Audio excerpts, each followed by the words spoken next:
कधीच नाही चुकणार तुमचे फेवरेट टीव्ही शोज झी5 सोबत, तेही एकदम फ्री। किती खोटी आहेस ग तू। एकीकडे आम्हा तिघींवर एवढी दादागिरी करत असतेस आणि दुसरीकडे तुला सत्तेचा मोह नाहीये असंही म्हणतेस।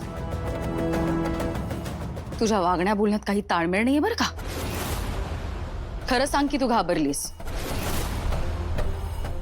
तुझ्या मावशी आईला आणि बाबांना लहानपणापासून घर सांभाळताना बघितलं असशीलच तू।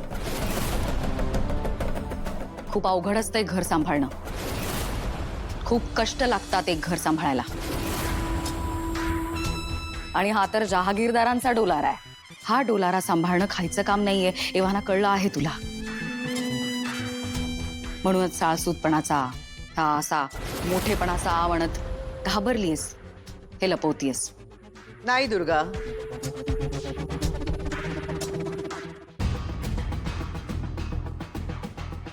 चाव्या तर मी लीलाला देणारच आहे।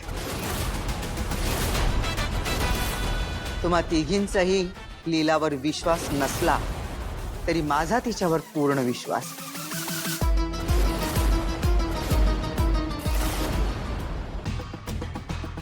दे दुर्गा।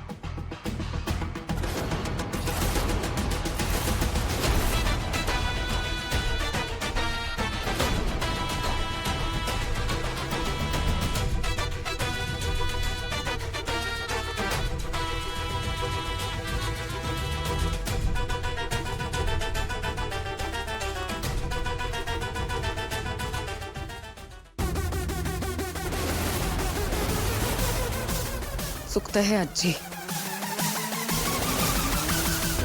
ही मुलगी हे घर मॅनेज करणार नाहीये। या घराचे 3-13 वाजवेल ही। इतकी वर्ष जे घर मी एकत्र बांधून ठेवलंय त्या घरातल्या लोकांना एकमेकांपासून तोडेल ही आजी। लीला या घरची जबाबदारी व्यवस्थितपणे पार पाडेल की तू म्हणतेस तसं ती हरेल हे काळच ठरवेल ना।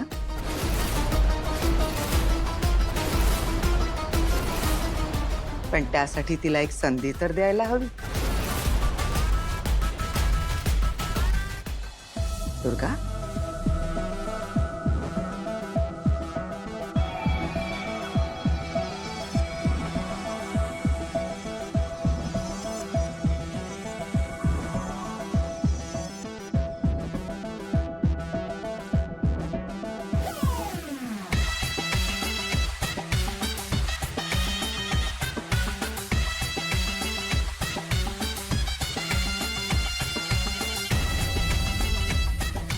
माझी पूर्ण खात्री आहे तू हे घर अगदी व्यवस्थित सांभाळशील।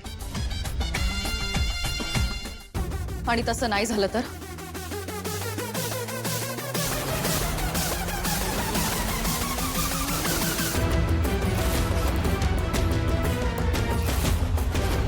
आणि समजा जमलो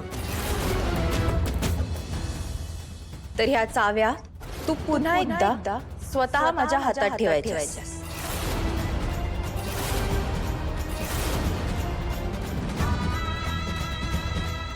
या लीलाचं चॅलेंज आहे तुला।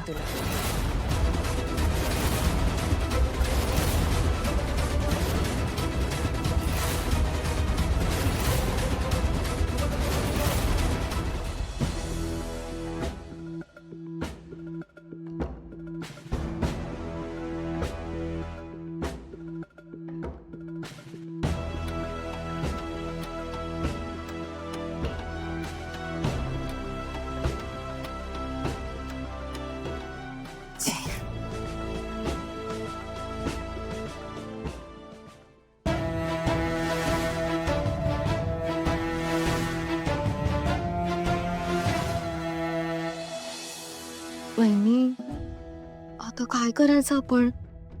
एकतर ती लीला या घरात आली, आता घराच्या चाव्या पण तिलाच मिळाल्या। हिने आपलं कसं होणार? पहिले माफी मागूया चल। हा वहिनी, मला आता कुणाशी काही बोलायचं नाही, प्लीज। वहिनी तुम्ही एकदा ऐकून तरी घ्या आमचं। प्लीज माझ्या तुम्ही जा ना प्लीज। वहिनी, आपण तिघी एक टीम होत ना, असं नका ना करू। वहिनी प्लीज। अगं काय करतेस तू लक्ष्मी? वहिनी प्लीज आम्हाला माफ करा। काय झालं तुमचं? वहिनी प्लीज ऐकून घ्या ना। काय ऐकून घ्यायचं आता? काय ऐकून घ्यायचं राहिलंय का? मला आजपर्यंत असं वाटत होती की आपण तिघी जहागीरदारांच्या भल्याचाच विचार करतोय, पण काल कळलं तसं काही नाहीये. नाही वहिनी, असं नाहीये. आम्ही तुमच्याच बाजूने आहोत. फक्त आमच्यावरती प्लीज एकदा विश्वास ठेवा, एकदा. प्लीज प्लीज आम्हाला माफ करा ना. उठा प्लीज. नाही वहिनी, तुम्ही आधी आम्हाला माफ करा, त्याशिवाय मी तुमचे पाय नाही सोडणार.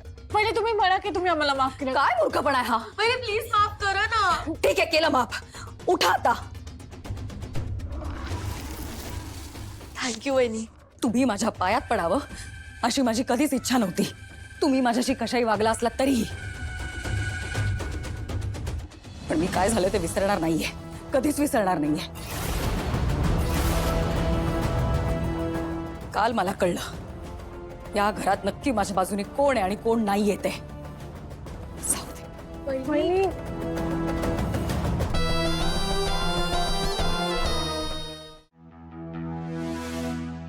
किशोर जहागीरदार,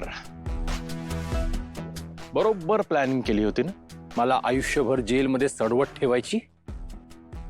नाही, अजून काही दिवस आत असतो ना तर तोंड उघडलं असतं मी सगळ्यांसमोर जाऊन. अजून ओळखलं नाही तुम्ही मला. तुला काय सांगितलं होतं? अजून काही दिवस अंडरग्राऊंड राहायचं. शहाणपणा करतोस का? तुला मी बाहेर काढले, विसरू नकोस. मग काय उपकार नाही केलेत तुम्ही, तुमच्यामुळेच आत गेलो होतो मी. आणि हे बघा, जर मी सगळ्यांसमोर जाऊन तोंड उघडलं ना तर तुमचं काय होईल ना ह्याचा विचार करा. मग दादागिरी दाखवा माझ्या समोर.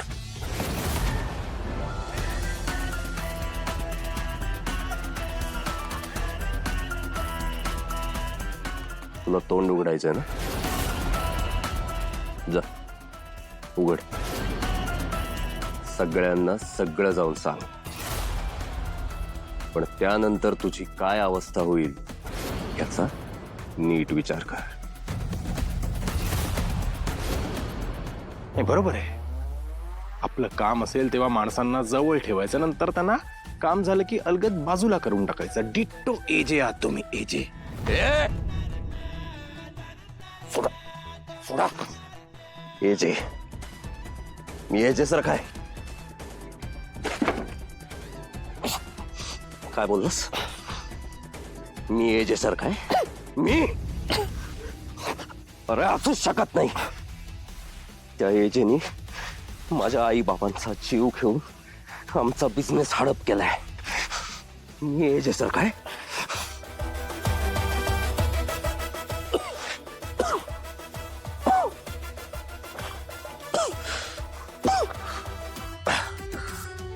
हा जो किशोर जहागीरदार बघतोस ना, हा असा कधीच नव्हता.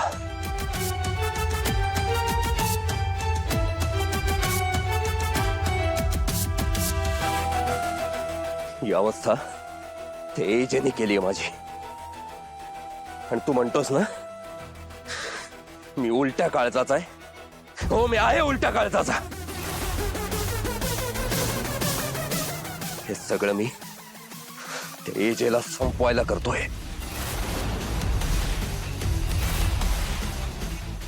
आणि मी त्यासाठी वाटेल त्या थराला जाऊ शकतो. झी 5 ॲप डाउनलोड करा आणि पहा सर्व एपिसोड्स एकदम फ्री.